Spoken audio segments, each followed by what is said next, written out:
iniciativas que vemos cercanas y que, a pesar de que tienen en muchos casos un planteamiento, yo diría que hasta utópico, sin embargo tienen como resultado una realidad directa, ¿no? Y en ese sentido, pues tenemos ahora a Juan Ramón Pardo, que en su trayectoria profesional es astrofísico, una cosa que siempre me ha parecido magnífica, ¿no? Lo de ser estudiar el comportamiento del universo, ¿no? Que es una cosa que nos pilla tan lejano y que nos hace tan pequeños, ¿no? Pero por otro lado, además de toda su trayectoria como investigador en el mundo de la astrofísica, es concejal del Ayuntamiento de Fuentealbilla, donde quizá contamos con la experiencia de traer de nuevo la ilusión a través de la programación de la cultura. En una recuperación que yo creo que en este sentido es muy importante, de poder fragmentar una cultura que cada vez se está agrupando más en las grandes ciudades o en las grandes aglomeraciones. Es decir, somos una sociedad avanzada, evidentemente estamos en los niveles altos de la sociedad, culturalmente hablando, como se dijo ayer, pero sin embargo lo que antes era más normal era que un reparto del control de las emociones, de la cultura que provocaba las emociones, estaba más repartido entre todos los sectores de la población. Solo hay que pensar que en Castilla, por ejemplo, no hace tantos años cada pueblo tenía un organista. Ahora, ¿cuántos organistas hay en Castilla?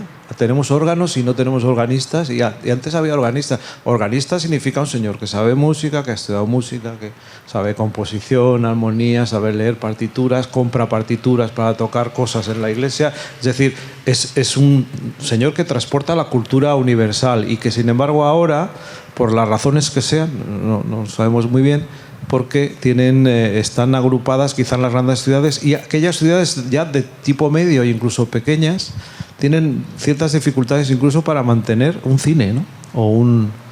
En este caso la experiencia es precisamente el que seguramente nos van a contar en parte, es cómo la ilusión y la capacidad desde el sector público, desde el compromiso político en un cargo público, ha conseguido traer aquello que desde un punto de vista a lo mejor de rentabilidad no parece posible, que es llevar la cultura a los sitios donde en principio no es rentable, y convertirlo en rentable, en realidad rentable como tiene que ser la cultura, que es rentable como fenómeno social, la rentabilidad social de la cultura, que es la fundamental. Tampoco es rentable la sanidad y hay que llevársela a todo el mundo, y yo creo que no debe ser rentable la cultura y también debemos llevársela a todo el mundo, porque en realidad en el momento en que se la acercamos, el fenómeno de reconocimiento y de transformación de la sociedad, como hemos visto en las dos intervenciones primeras, es fundamental. Así que os dejo con Juan Ramón Pardo.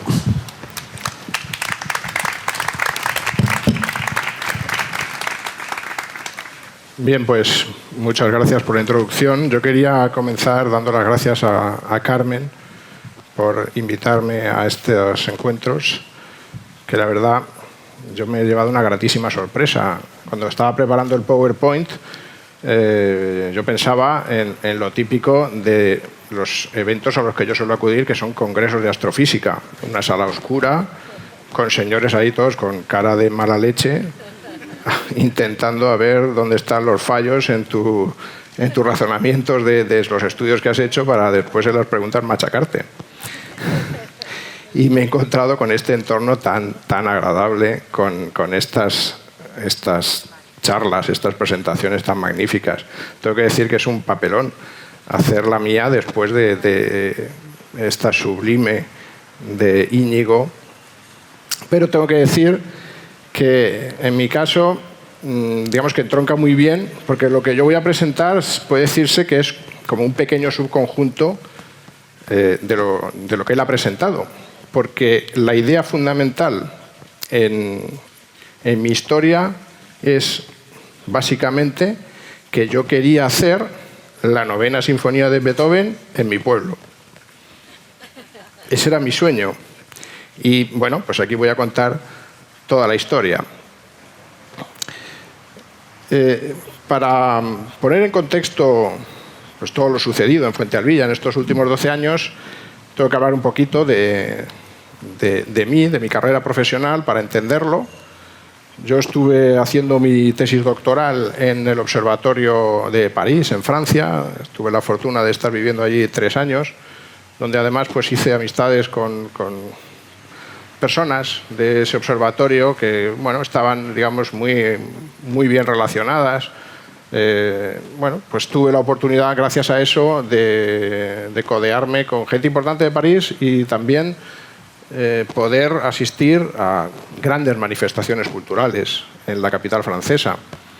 Luego después, al terminar mi tesis, en el año 96, se planteó la posibilidad, varios sitios para hacer un postdoc. Realmente los que estaban más relacionados con lo que yo había trabajado eran otros y había uno que no tenía mucho que ver con lo que yo hacía, pero que era en Nueva York. Y yo decidí en Nueva York más pensando en vivir la experiencia de trabajar en la Gran Manzana y poder disfrutar de nuevo del arte y de los conciertos y la ópera en Nueva York, casi que por mis intereses profesionales. Así que allí me fui, años 97, 98 y 99, y posteriormente me marché al California Institute of Technology, Caltech, supongo que lo conocerán, en aquel momento, bueno, sigue siendo una de las 5 universidades más importantes del mundo. En aquel momento en los rankings era la número 1, cada año va fluctuando. Ha habido 30 premios Nobel, es decir, solamente la Universidad de Caltech tiene 4 veces más premios Nobel que tenemos en España en toda nuestra historia. O sea, verdaderamente era un sitio extraordinario. Como digo, pues he tenido la fortuna de estar en sitios verdaderamente, para un chico de pueblo, porque yo me sigo considerando pues muy de pueblo, siempre he pensado que he tenido una fortuna enorme. Y entonces aquí es donde entronco con lo que después he hecho en Fuentealbilla. Después de haber vivido todo esto, bueno, esto es un poquito un resumen de las cosas a las que yo me dedico en astrofísica.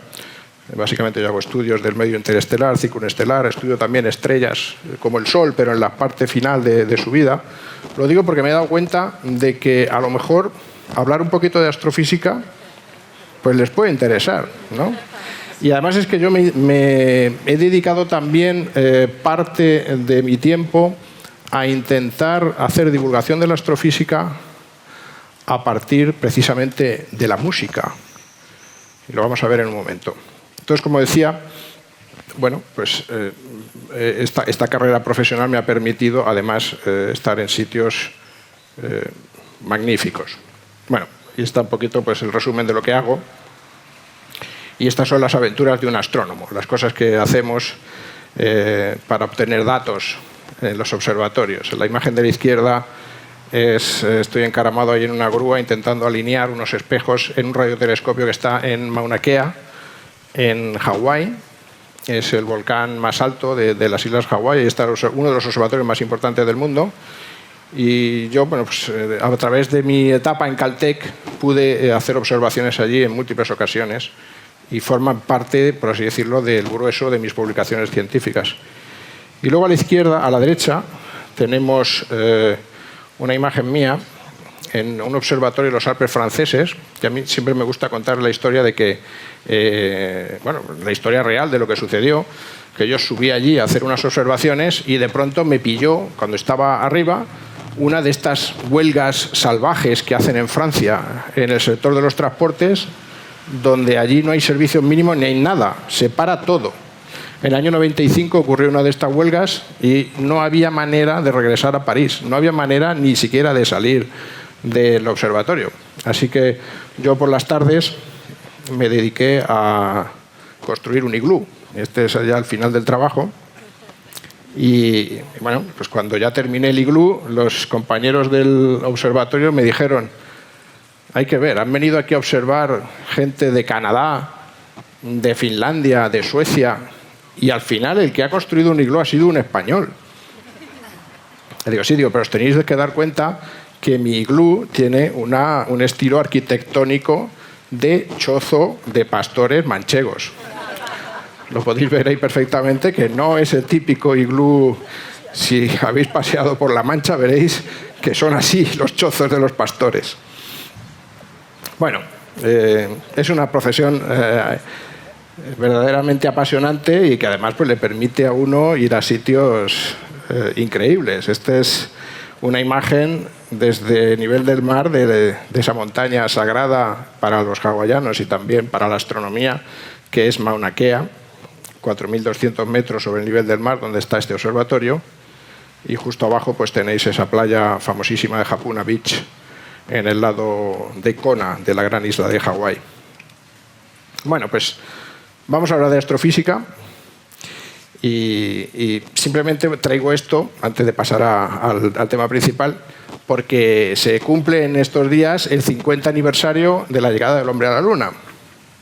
Entonces, ya que hay un astrofísico aquí, pues os cuento un poquito cosas sobre la Luna. A mí me han preguntado muchas veces si es verdad o no es verdad que el hombre llegó a la Luna. Yo les digo, mira, yo cuando ocurrió todo esto tenía 8 meses.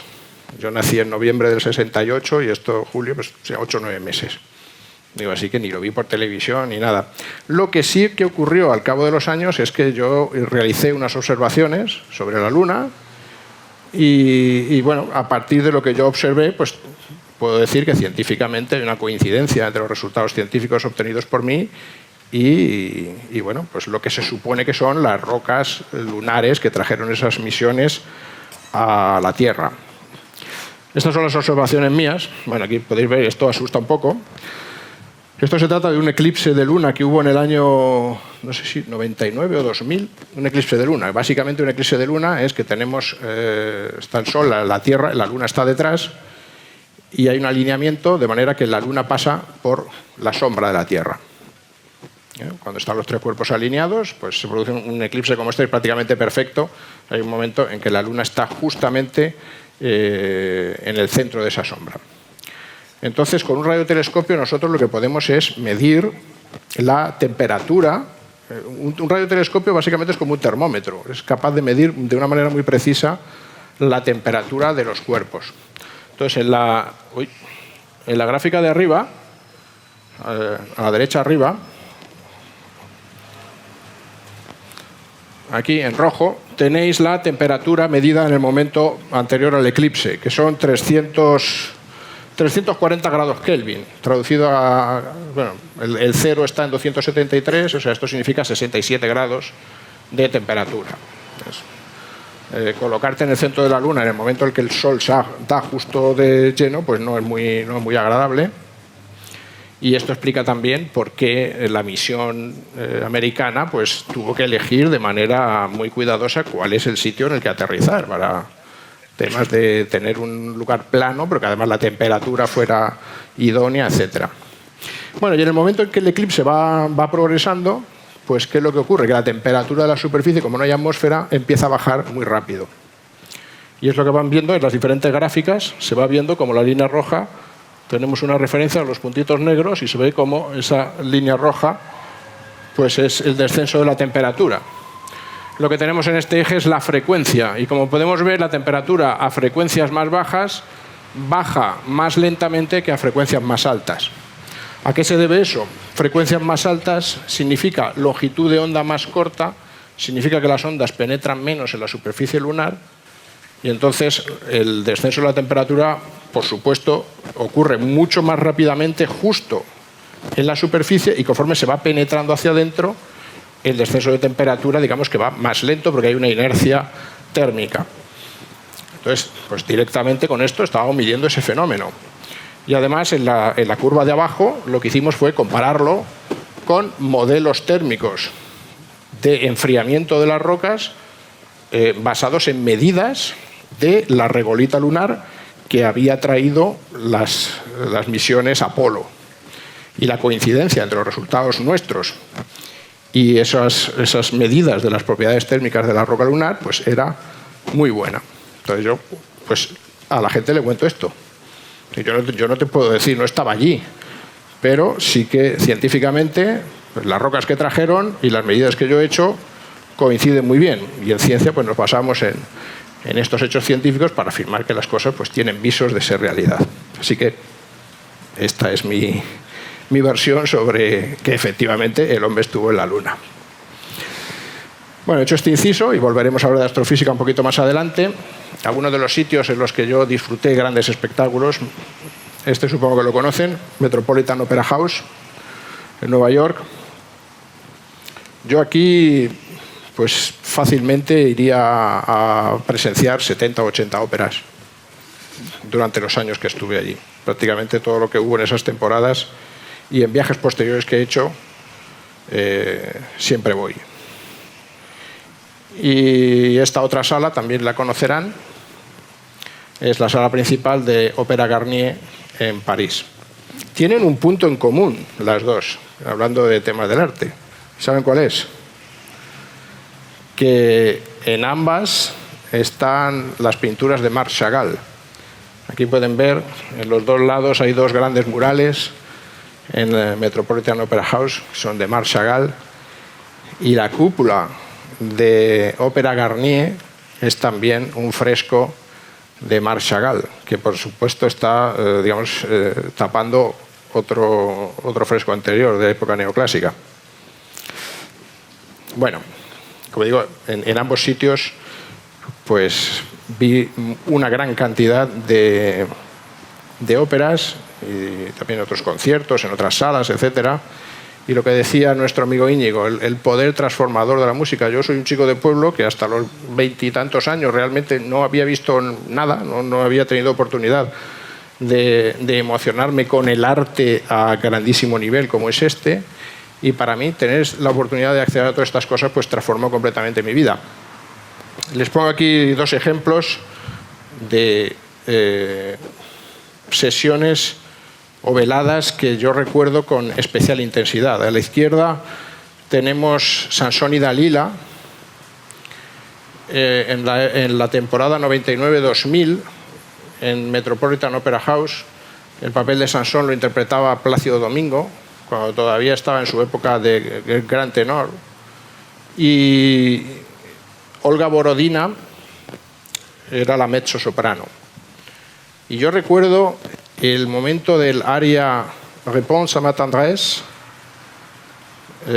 responde a mi ternura, que no es muy conocida, pero para mí es el aria más el dueto más bonito de la historia de la ópera. Y sigo recordando 20 años después la enorme emoción al escuchar ese dueto en esos decorados de Laya Moshinsky basados en la pintura de Henri Matisse, que además yo pues, había visitado en semanas anteriores tanto en el Metropolitan Museum como en el MoMA. Pues para mí era realmente algo tan sublime, como digo, transformador de mi vida. Un par de años después, en Garnier, pude asistir a la que para mí ha sido de todas las óperas que yo he presenciado, más de 200, tengo 4 o 5 como el top 5, ¿no? Y el número 1, la producción mejor musicalmente, escenográficamente, etcétera, es una ópera muy desconocida, Platée de Jean-Philippe Rameau. No sé si está por aquí Íñigo. Bueno, él la conocerá.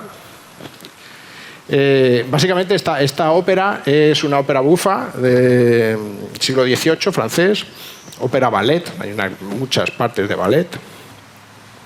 En este caso el intérprete era Marc Minkowski con Le Musiciens du Louvre, una de las grandes formaciones barrocas que hay en Francia, y al abrir el telón aparecía una reproducción, o digamos como un espejo de lo que eran los graderíos de Ópera Garnier, las mismas butacas, y ahí estaban los dioses del Olimpo, porque la trama de esta ópera es una rana que vive en una charca que se enamora del dios Júpiter, y Júpiter decide seguirle la corriente. Y entonces pues, se puede imaginar lo que es eso, ¿no? Júpiter y una rana que está enamorada de él, y toda la trama en la cual pues hay momentos en los cuales hay ballets de las ranas que salen de la charca, arias para partirse de risas, pero extremadamente difíciles vocalmente hablando, una música sublime. A mí aquello me dejó tan impactado que después de 18 años yo todavía no he visto nada parecido. 3 años después estuve, cuando ya había vuelto a España, en el Teatro Real de Madrid. Y hablando de rarezas musicales, porque yo ya había visto prácticamente todas las grandes óperas de repertorio, ya las había visto en todos esos teatros. Entonces iba buscando cosas raras. Y en el Teatro Real de Madrid esos días ponían Celos aun del aire matan, del autor español Juan Hidalgo, basado en Calderón de la Barca. Nadie lo conoce eso. Pues, absolutamente fantástico, una música fantástica. Bueno, barroco español, nadie conoce eso, no se interpreta. En Francia han puesto muy en valor todas las óperas barrocas de Lully, de Rameau, etc. Aquello se hizo porque creo que se cumplía el 200 o 300 aniversario, o 400 de no sé qué, sería de Calderón o alguna cosa de estas, pero ya está, aquello ya, digamos que pues ahí llegó y punto. Y en el descanso, que yo estaba absolutamente maravillado con aquello, pues por los pasillos oigo una conversación de personas que debían ser abonados, que iban asiduamente a la ópera, la élite, por así decirlo, social de Madrid, en la cual pues estaban ahí hablando y decían, bueno, sí, esto está bien, esta ópera está bien. Hombre, no es como las óperas que uno está acostumbrado a ver y tal. Era como una conversación como muy impostada, como diciendo, esto es un rollo terrible y bueno, pues con todas estas cosas yo estaba madurando en mí la idea de desarrollar un gran proyecto cultural y, como he dicho antes, que yo soy muy de pueblo, pues en mi pueblo. ¿Por qué? Porque en mi pueblo nunca ha habido nada. Mi pueblo es un pueblo de 1.800 habitantes que nunca ha tenido... Tuvo un cine, el Cine Avenida, que se cerró en el año 72 o 73. Y pues nunca ha habido oportunidad realmente de poder tener manifestaciones culturales de un cierto nivel.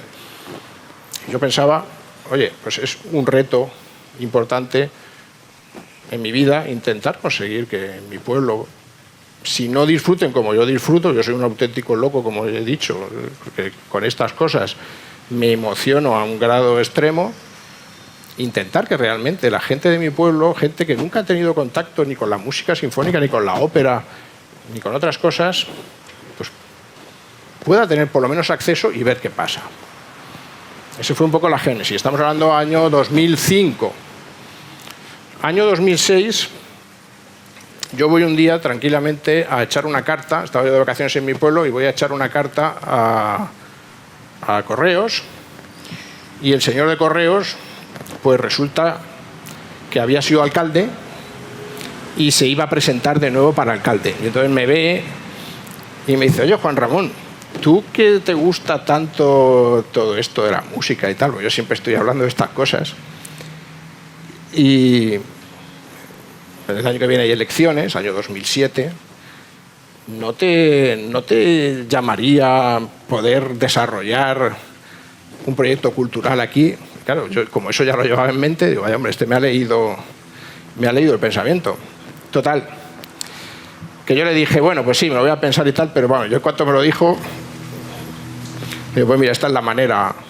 Y efectivamente, bueno, yo al final lo que he desarrollado, tengo que decir que ha sido a través de la política. Mi llegada a la política fue así, pero bueno, todo al final pues se ha ido desarrollando dentro de la política. En el año 2007 fui elegido concejal y he tenido la suerte de gozar de 12 años y ahora, habiendo ganado estas últimas elecciones, seguiré 4 años más para poder desarrollar todo un proyecto cultural muy amplio. La historia es que después de 12 años en Fuentealbilla, que cuenta con un auditorio con 400 butacas, hay 364 abonados, hay 45 empresas de la comarca que son colaboradores nuestros, estamos en varios programas públicos que nos permiten también obtener recursos.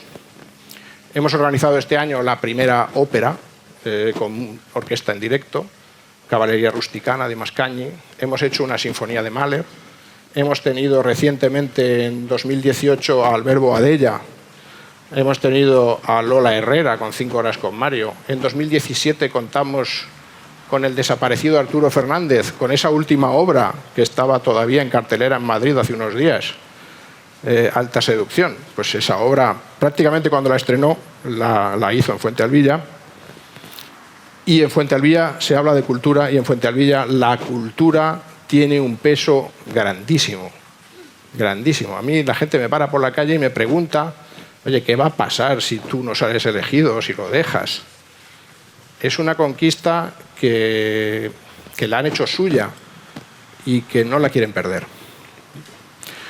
Tengo un par de libros, bueno, un libro que editamos en 2018 para resumir toda esa trayectoria, que se titula El imparable crecimiento cultural en los años de la crisis, de 2007 a 2018. Bueno, es un libro donde hay 20 páginas de introducción donde se cuenta la historia, y luego están todos los programas culturales de todas esas temporadas, 24 que he organizado, con 700 espectáculos en total y que acumulan 120.000 espectadores. Los va a pasar Sonia para que le echéis un vistazo tranquilamente mientras yo voy contando más cosas. Bueno, vamos a ir avanzando. Mi pueblo está en la provincia de Albacete, que es una de las provincias más desconocidas de España. Nadie oye hablar de Albacete. ¿Qué sabéis de Albacete? Albacete se saben 2 cosas, o así, que yo sepa, los últimos 15 años ha salido en la tele por 2 trenes que se estrellaron en Chinchilla, no sé si recordaréis, que se chocaron y tal, y aquello estuvo ahí. Luego hubo un asesinato también, no sé, y salió entonces Albacete de nuevo, y luego hemos salido porque hubo un señor de Albacete, bueno, que además es de mi pueblo, que metió un gol en Sudáfrica y ganamos un mundial. Aparte de eso, nadie sabe nada de Albacete, así que voy a hacer un poquito de publicidad. Albacete es una de las provincias más fascinantes de España. Nosotros estamos ahí arriba, en el rincón noreste, entre las provincias de Cuenca y Valencia. Y bueno, a mí me gusta decir que somos como Mesopotamia. Es la tierra entre los 2 ríos. Los 2 ríos son el Júcar y el Cabriel. 2 ríos absolutamente fascinantes. Fascinantes. O sea, os voy a poner, este es el mapa de la comarca, ahí tenéis el río Cabriel y el Júcar. El río Júcar ha sido declarado Reserva de la Biosfera por la UNESCO hace escasamente 2 semanas. El Cabriel. Este es uno de los pueblecitos que están cerca de Fuentealbilla, Jorquera, para que veáis qué cosas tenemos por allí. En una montaña, en un meandro del río Júcar, que tiene una hoz bastante imponente. Esto de aquí es el Santuario del Cristo de la Vida en Villadevés, que además contiene, antes estaban hablando de los órganos, contiene un órgano histórico de los escasos 30 órganos históricos del siglo XVIII que se conservan en la provincia de Albacete. Allí, pues prácticamente el patrimonio eclesiástico pues, ha sido muy maltratado y queda muy poquito, pero bueno, aquí hay. Y nosotros desde Fuentealbilla colaboramos con este ayuntamiento de tan solo 60 vecinos, es el más pequeño de la provincia de Albacete, y organizamos 2 conciertos de órgano anualmente. El año pasado tuvimos en septiembre a Joan Paradel, que es el organista titular de la Capilla Sixtina. Esta es la recién estrenada Reserva de la Biosfera del Cabriel. Así que les invito a que vengan a conocernos. Y luego, pues a lo mejor también pueden conocer nuestros viñedos y de vez en cuando pues sale por ahí algún jornalero un poquito famoso entre los hilos del majuelo, como decimos allí. Bueno, estos son los pueblos de la comarca y bueno, pues ahí tenéis Fuentealbilla, pueblos muy pequeñitos, Fuentealbilla con 1.800 habitantes. Y esta es una imagen de mi pueblo, pues simplemente para mostraros pues, que es un pueblo como muchísimos que hay en España, pueblos humildes, pequeños, menos de 2.000 habitantes, donde realmente, pues, oye, escuchar una sinfonía de Mahler no es que sea lo más habitual del mundo. Y realmente, pues siempre hemos sido bastante pobres. Bueno, ahora ya pues nos estamos desarrollando, pero bueno, la economía pues se ha basado en el cereal, en la viña, básicamente vender el vino a granel, bajo valor añadido. Y luego allí en Fuentealbilla pues ha habido producción hace prácticamente un siglo de yeso, que es lo que veis abajo. Estas son las familias que vivían en la antigua yesera. Y arriba tenemos la producción de azafrán, que también el azafrán de la Mancha fue muy importante y que ahora pues con la bajada de precios y el cambio sobre todo del sistema económico, antes todos en la familia pues trabajábamos ayudando al padre a trabajar en la viña o a recoger el azafrán y tal, como ese modelo de familia ya ha desaparecido, pues todo esto está desapareciendo también. Bueno, ya llegamos a lo que es el auditorio. Este es el auditorio de Fuentealbilla en el año 2007, un edificio que costó 300.000 euros. Quiero decir que más o menos en esa época, que estábamos todavía en las vacas gordas, antes de la crisis, que llegó ya en 2008, estaba muy de moda en muchos sitios construir auditorios de música. Y bueno, cuando aquí se construyó pues paralelamente en España, auditorios que costaron 8 o 10 millones de euros, se construyeron muchos. El nuestro tiene una programación que sobrepasa con creces a muchos de esos grandes centros que se construyeron por entonces. Aquí tenéis un poquito pues las primeras cosas que yo empecé a hacer ahí a mano, ahí a decir, bueno, vamos a transformar la sala de proyección en la que no había nada para colocar ahí un control técnico, hay que poner cortinas para tapar todas esas ventanas que evidentemente impiden hacer teatro, etc. En 2008 España gana su primera Eurocopa con Andrés Iniesta, que es vecino nuestro, y yo le comento a la familia que tengo el proyecto de desarrollar un proyecto cultural, yo ya era concejal, y a través de la música, y que para eso la primera cosa que yo quería hacer era comprar un piano.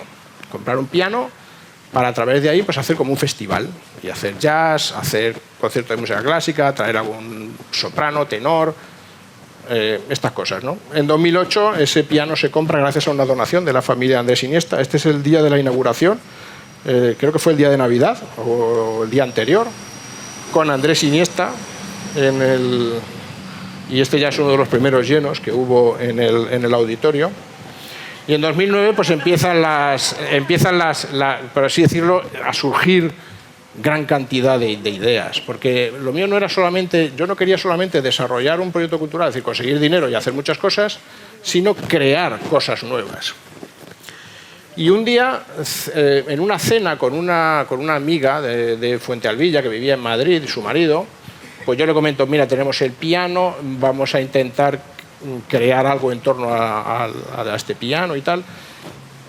Y bueno, estoy buscando ideas. Yo tengo una idea en la mente que es hacer cine mudo con piano, pero es que no conozco a nadie.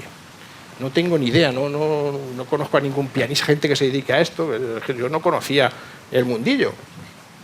Y entonces me comentaron, bueno, pues tenemos un amigo que a él le gusta improvisar y tal. Yo creo que si se lo propones puede intentar hacer ponerle música a alguna película. Bueno, dame el teléfono. Bueno, pues lo tenéis ahí sentado, Ricardo Casas.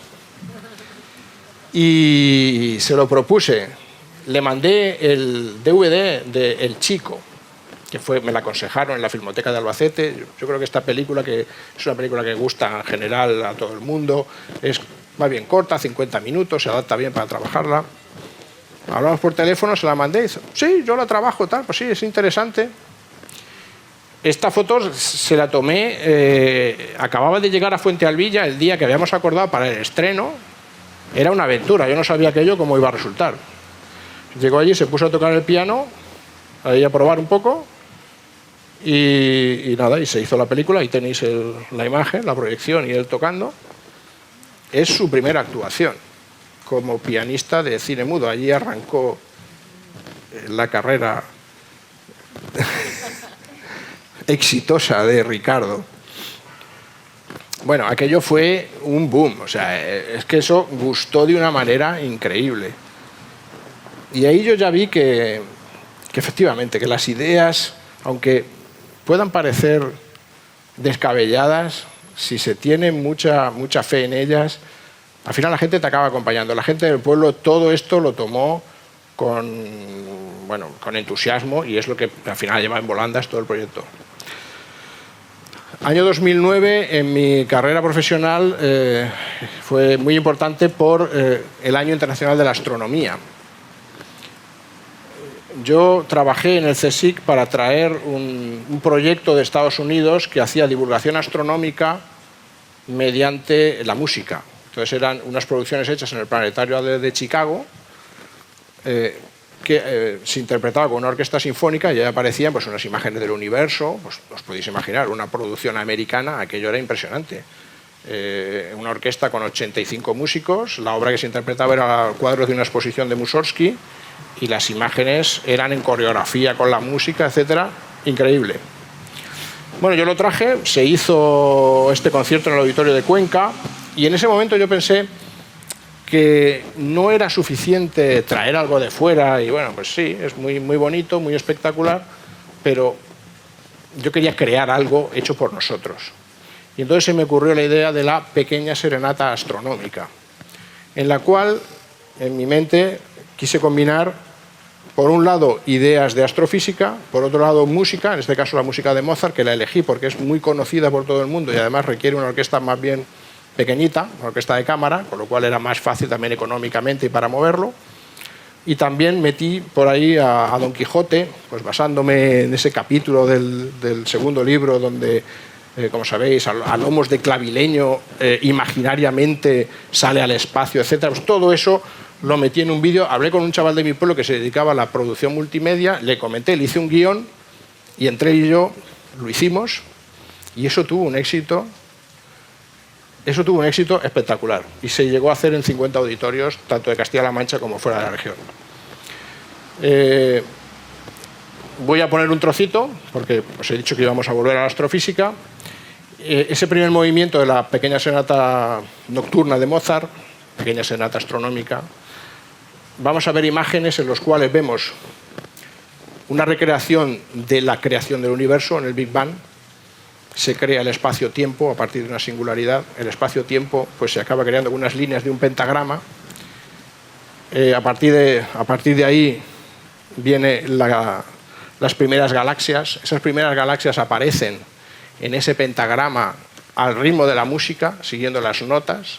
Sol, re, sol, re, sol, re, sol, si, re, do, la, do, la, fa, la, re. Lo van a ver en el pentagrama, los que sepan música van a ver. Posteriormente vamos a ver choques de galaxias. Se supone que los choques entre galaxias producen brotes de formación estelar, se produce compresión del gas y surgen millones y millones de estrellas. Galaxias aisladas forman estrellas, pero a un ritmo muy bajo. Las galaxias en el universo primitivo, cuando chocan, eran capaces de crear muchísimas más estrellas que una galaxia normal de hoy en día. Pues eso también aparece ahí. Vamos a ver nubes frías en las cuales tenemos moléculas como las que respiramos, que resulta que tienen movimientos de rotación y vibración en las cuales se emite radiación que viaja por todo el universo y acaba llegando a nuestros radiotelescopios. Los radiotelescopios lo que detectan son radiación emitida por moléculas en esas nubes frías, con lo cual pues, podemos saber de qué están compuestas. Vamos a ver ese viaje, vamos a ver efectos relativistas de que esa radiación llega cerca del Sol y de pronto se curva debido al efecto de la curvatura del espacio-tiempo de la relatividad de Einstein, y cómo esa radiación acaba llegando a unos telescopios que surgen en medio del desierto de Atacama, en Chile, también al ritmo de las notas de la serenata nocturna y siguiendo unas posiciones que corresponden con esas notas en el pentagrama. Para mí, yo creo que fue mi mayor creación y ahí, a partir de ahí se desarrollaron muchas más cosas.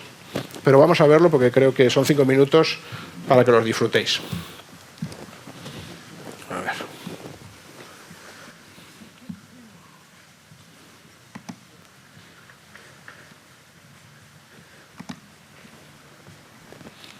Vamos a ir una claqueta al principio porque esto estaba para que el concertino lo llevase y pudiese coger el ritmo para luego interpretar la música en directo justo al ritmo de las imágenes que vamos a ver.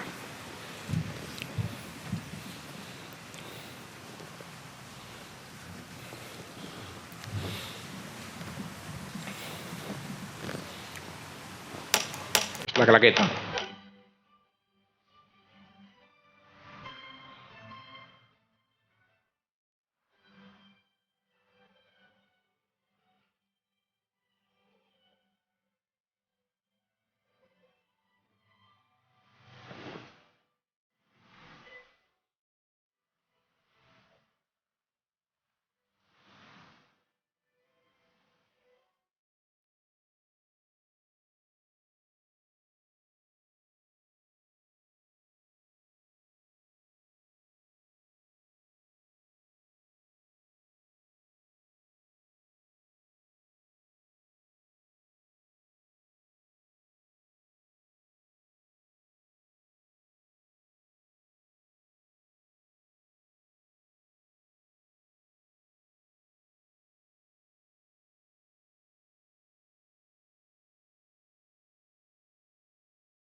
Bueno, pues esto hay que imaginárselo.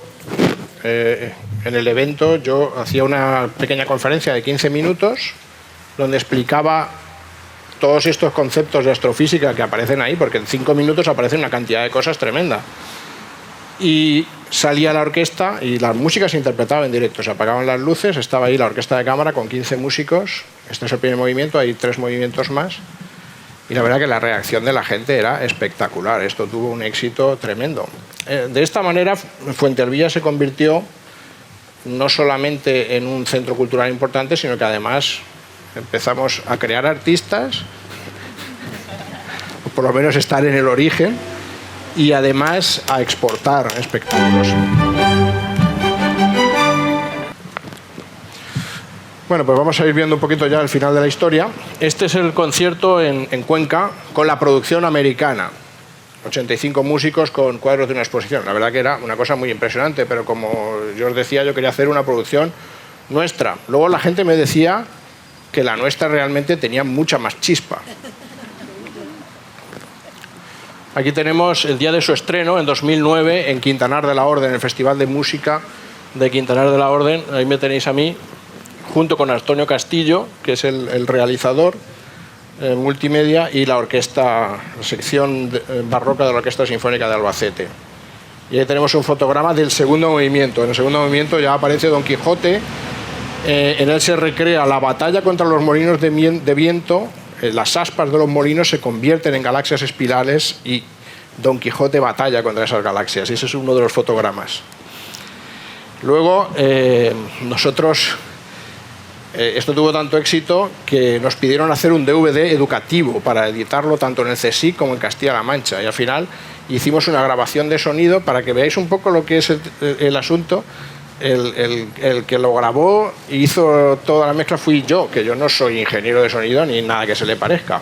Pero bueno, ahí me tenéis a mí con los equipos que tenía en aquel momento y la orquesta durante la grabación. La verdad que quedó bastante bien y, como digo, pues se editaron 700 DVDs para el CSIC.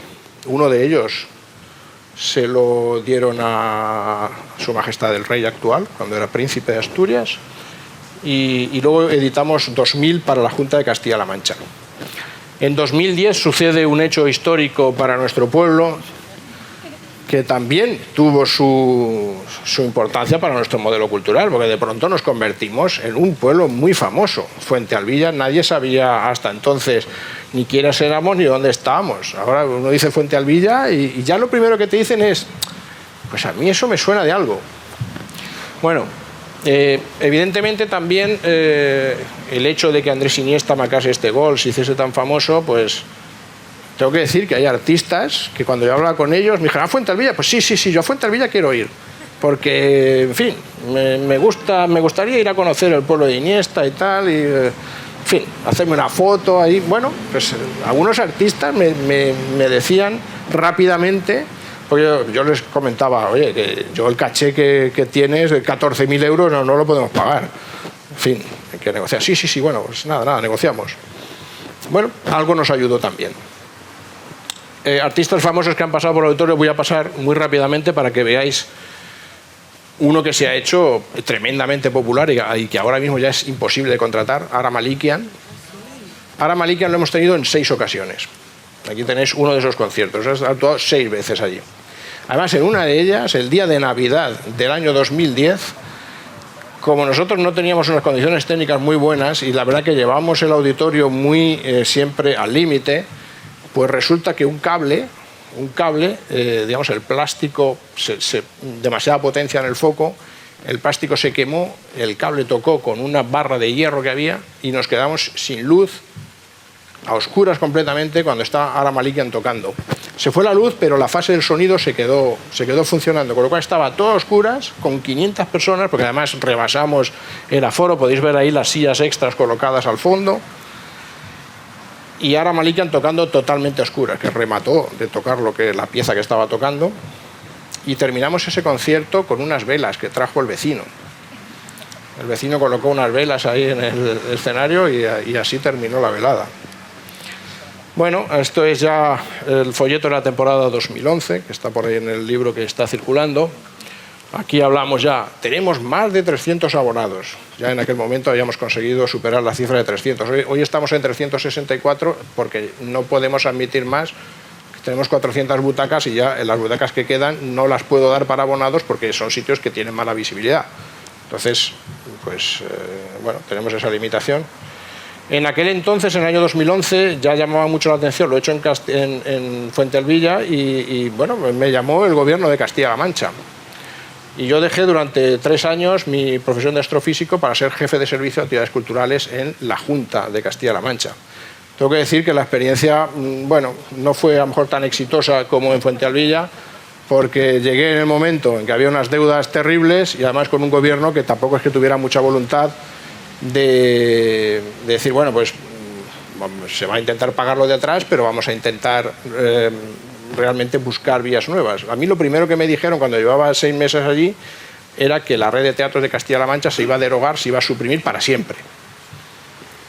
Y yo se lo digo a compañías de teatro, unos me creen y otros no, pero me quedé allí durante 3 años por amor propio, porque yo no podía soportar que la red de teatros de Castilla-La Mancha, que a fin de cuentas también me había posibilitado desarrollar lo que yo había hecho en mi pueblo, había sido una herramienta para mí importante, acabase siendo derogada, eliminada cuando yo estaba al mando.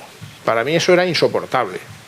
Yo pasé días muy malos, no dormía pensando en que eso iba a ser así. Hablé con el consejero y le dije, mira, aunque no haya presupuesto, déjame que yo vaya por ahí a empresas, a pedir dinero, y aunque sea con 60.000 euros, cuando la red llegó a tener en temporadas 3 y 4 millones de euros de presupuesto, yo saco una temporada adelante. Y efectivamente, el otoño de 2012 salió adelante, no sé con cuánto fue la cifra al final, lo que pude conseguir, 200.000 euros, una cosa así, una cantidad ridícula para toda una región donde había 200 teatros, y no se llegó a cerrar, se cerraron muchas redes de teatros en otras regiones de España, pero la de Castilla-La Mancha estuvo muy mal, pero no se llegó a cerrar. Y bueno, pues efectivamente el desarrollo de todo lo hecho en Fuentealbilla se ha basado en un modelo público-privado. Tenemos muchos abonados, tenemos empresas patrocinadoras, conseguimos muchos recursos por ahí, pero además luego participamos en programas públicos que un poquito de cada lado acabamos consiguiendo todos esos recursos para hacer esta gran programación cultural, en la que todo el mundo sale ganando, porque realmente el público es consciente que lo que paga por la entrada hasta lo que cuesta realmente el espectáculo hay una gran distancia, pero luego todas estas instituciones públicas, el dinero que ponen, uno de los sitios donde mejor se aprovecha es en Fuentealbilla, por el nivel de público que prácticamente siempre está lleno y por la repercusión social. Grandes momentos, en el año 2011 contamos con la soprano María Bayo, un recital sobre las heroínas de Mozart con la Orquesta Sinfónica de Albacete. Aquí tenemos la presentación de una temporada en 2012. También por intentar conseguir público de los que es muy reacio ir al auditorio, pues he programado cosas como esta, el monologuista Leo Harlem. En 2014 tuvimos a Ainhoa Arteta. Ainhoa Arteta es una de estas personas que vino porque ella dice que es muy futbolera, y yo en las negociaciones sí que el tema de ser el pueblo de Iniesta y todo eso al final ayudó a que esta artista de un caché tan alto al final pudiese venir a Fuentealbilla, además de que se hizo en coordinación con el Teatro Circo de Albacete, etc. Bueno, fue un día histórico, porque realmente, es decir, conseguir esto, yo sí que no me lo imaginaba. Yo en el año 2007 yo no podía pensar que iba a llegar a tener a Ainhoa Arteta en 2014, o ese mismo año vino Miguel Poveda. En 2014 también se crea por parte del Ministerio el programa Platea para circulación de artes escénicas. Ese programa estaba pensado para poder hacer llegar teatro a muchos teatros de ciudades medianas que se habían visto las programaciones muy mermadas por la crisis. Entonces lo creó el INAEM para intentar reactivar todo eso. En el espíritu de formación de este programa, en colaboración con la FEMP, con la Federación Española de Municipios y Provincias, se dice que está pensado para ciudades de 20.000 habitantes o más.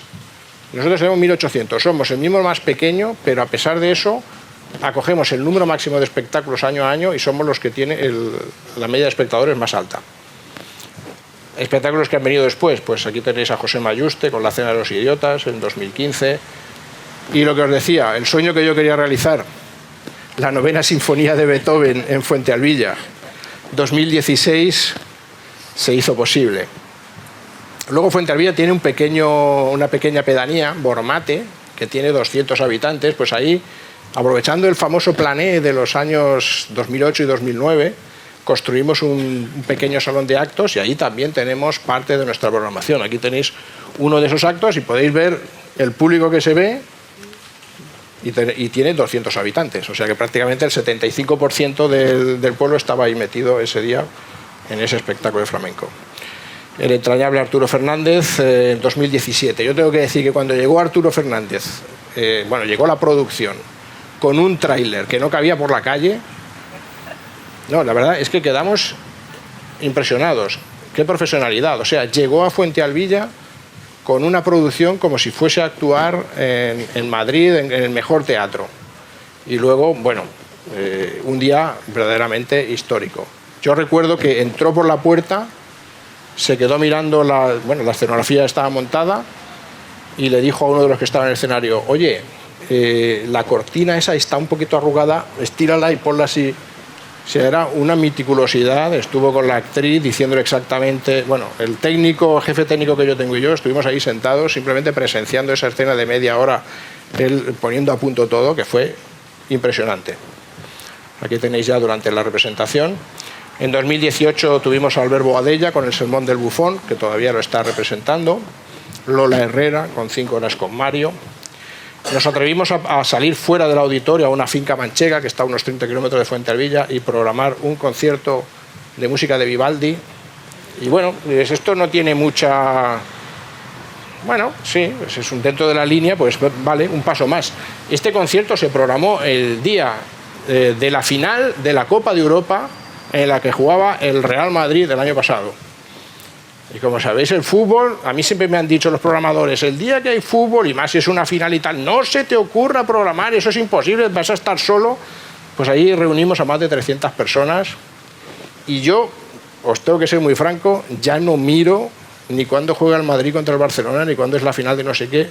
Yo programo y punto, porque sé que el auditorio va a estar lleno siempre. En 2018, otro momento histórico, Joan Paradel, el organista de la Capilla Sixtina, en este santuario del Cristo de la Vida, con el órgano restaurado del siglo XVIII. Y este año ya la ópera Caballería Rusticana, en la cual pues tuvimos que quitar 2 filas y ahí con el carpintero del pueblo improvisamos ahí unas plataformas y tal para colocar la orquesta. Y pues auditorio lleno, la gente disfrutó muchísimo y ya para el año que viene vamos a hacer la Bohème. Y ya pues el último acto que tengo es que es la Sinfonía número 1 de Gustav Mahler, que esto fue el día 27 de abril, y esta es la carátula del folleto que está en imprenta, lo cerré hace 2 días y se va a empezar a repartir la semana que viene, la próxima temporada, agosto de 2019, enero de 2020, entre las cuales he elegido para la portada esta obra que es La loca historia de Ben-Hur. No sé si alguno de ustedes han tenido la oportunidad de verlo. Esto se estrenó en el Festival de Teatro Clásico de Mérida. Es una obra de humor dirigida por Illana, con la compañía Focus, o con la productora Focus, que llenó el Teatro Romano de Mérida con 3.000 localidades 10 días consecutivos. Lo vamos a tener en Fuentealbilla, si Dios quiere, el día 7 de diciembre. Y con esto llego al final. No sé si tengo tiempo para poner 2 minutos de vídeo y con eso ya cerramos. Si me deja el moderador. Dicen que sí. ¿Dicen que sí? Vale. Pues vamos a coger y vamos a ir a ver si consigo ver dónde está el ratón. Me ha desaparecido. Aquí.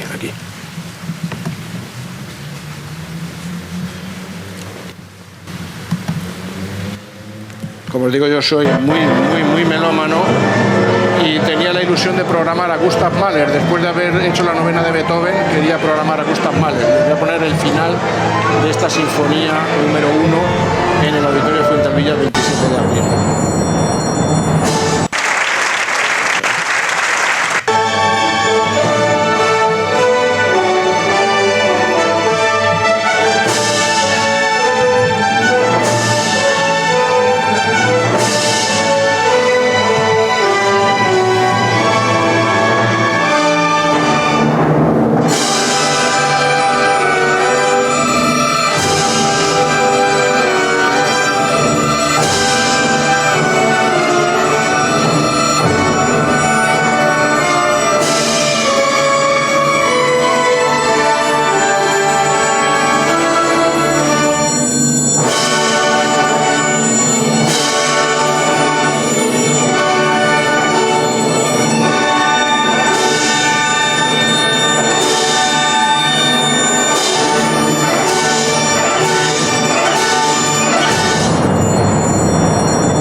Y para finalizar, como yo no doy puntada sin hilo, hoy he conocido a Íñigo Pirfano y me ha hablado de su producción de la segunda de Mahler, así que vamos a por ello. Por seguir el orden, como he hecho la primera, pues ya la siguiente, la segunda de Mahler en Fuente Alvilla. El público está preparado más que de sobra. Muchas gracias.